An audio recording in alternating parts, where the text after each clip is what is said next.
So for today's video, we're going to swap sprockets on the R1M.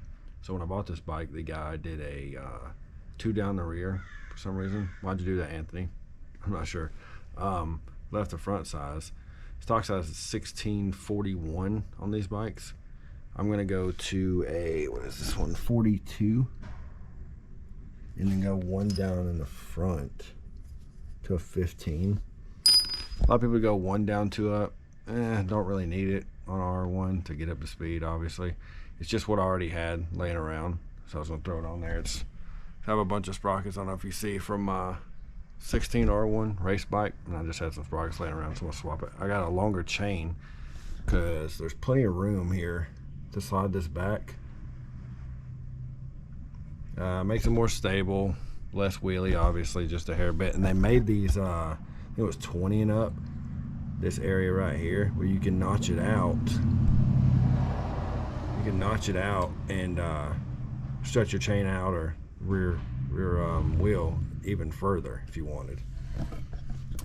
So you take this, obviously the sprocket cover off, which is this thing here, which I think is it's a size 5 Allen head. Long ones work if you got them. Those are good. And then the 4, I took this out right here because it's kind of tight to get to this bottom one. So I just took this quick one out right here just to bend it barely out the way so I can get to that one.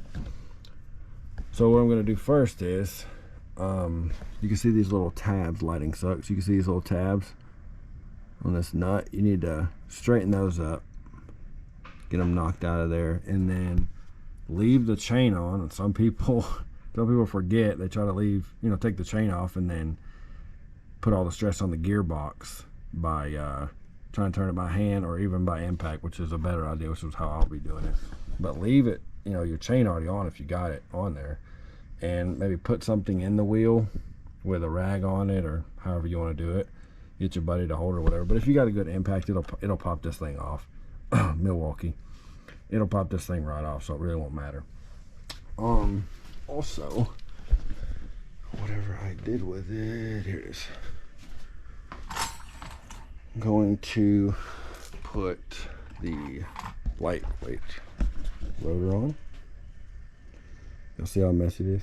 Don't mind that. I'm gonna put the lightweight rotor on also. This is the stock one, which is fine, but this one's prettier, obviously, and weighs a little bit less, so that's what I'm going to put on there. A little bit less rotational mass, unsprung weight. Does it make a difference on a street bike? Probably not. No, not really, but it looks better than the stock one. So like I was saying, don't take your chain off if you're doing this and you still have the stock 525 on your bike and you're swapping it. Don't take the chain off before you decide to loosen the front sprocket. Don't put the stress on the gearbox, regardless if you have an impact or not. Don't put it in gear and decide, oh, I'll just turn it by hand or with an impact while it's in first gear. Don't do that. It's a horrible idea. For me, I'm gonna go ahead and do the rotor and not use my impact, take the front sprocket off because the baby's sleeping upstairs and I don't want to wake him up. But I can go ahead and take the rear wheel off, put the rotor on there, swap the sprocket. You can put it all back together, and then I'll cut the chain off. Obviously just undo the master link, grind it off a little bit, pop the master link out. You can roll the new chain around both sprockets and get it long as you want. They usually come 120 links, I think, that way. Put it where you want it, put the rear wheel where you want it, decide where you're going to cut it. You can go ahead and link it up, rivet the master link. Don't use the push clip style. People are going to be like, oh, well, I did, it's fine. Whatever, don't do it. I don't think it's a good idea at all. If you can buy the clip style, you can buy the rivet style. Borrow a rivet tool from your friend, or buy one, especially if you got money to spend on $10,000-$20,000 motorcycle. You can buy a rivet tool. I borrowed mine from Dave because I don't ever use one. Thanks, Dave. And then once you get the chain on there, you just loop it around, rivet it, and then you can take the sprocket off. You'll have enough space just to put it on there, and then push the rear wheel forward to give you some sight. Take the chain off, get it out the way, and then change the sprocket. I've done that before, even just swapping front sprockets. It's very tight, but it is doable on 99% of bikes. Of course, there's gonna be a couple that there's no room, but as you can see here, between the engine and the sprocket, there's room, especially if you're going to a smaller one anyway. It'll fit in there even easier, and it'll move your wheel well back. So, you know, just calculate for all that. Most people aren't really worried about extending their swing arm all the way out, and I'm not super concerned about it, but I'm gonna have to buy a new chain anyway to put this sprocket on, because I don't want it way forward and, you know, have no adjustment, because I'm going up a couple teeth, and it does make a pretty good size difference on where your actual wheel is by changing teeth on the sprocket. As usual, lighting kind of sucks, but just to give you an idea, I'm removing the rear rotor to go to a lightweight one. What size is this? T40 Torx, to get those out, and then you'll mount it.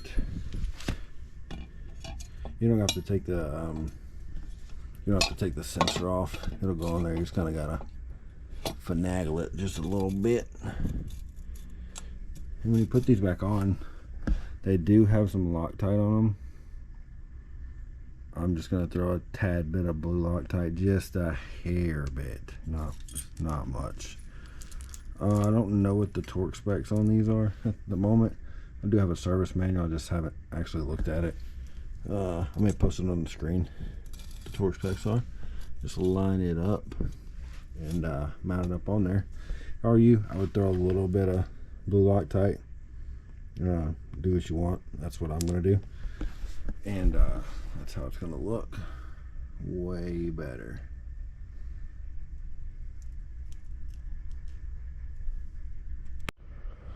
And also, before I forget, before you put this on the bike, make sure you clean it off with some brake cleaner.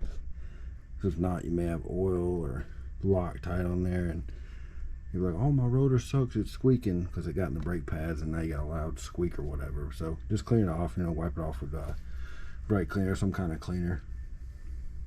The edge off of them, you see on this side it's just flat. Try to slide the wheel in there, kind of sucks.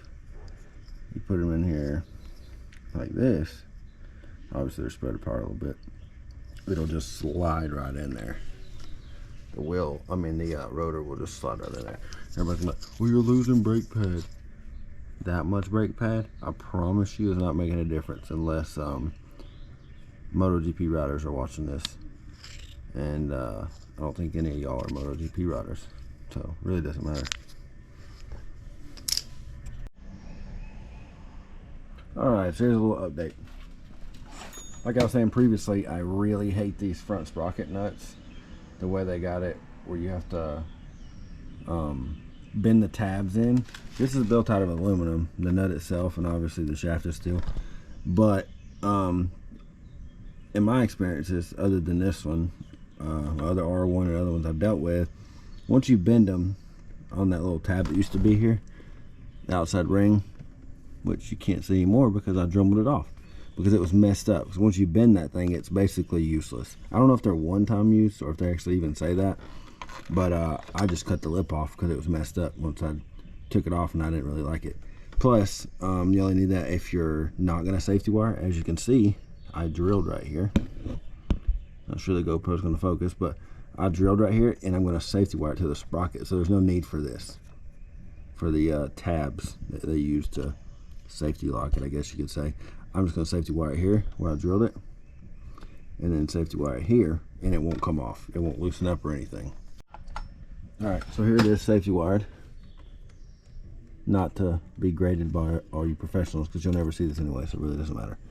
But you get the idea. Nut tries to loosen to the left, it's not going to come off. Safety wired. So there's no need to super tighten this thing down and then use this little lock tab, which obviously you see I drummed off.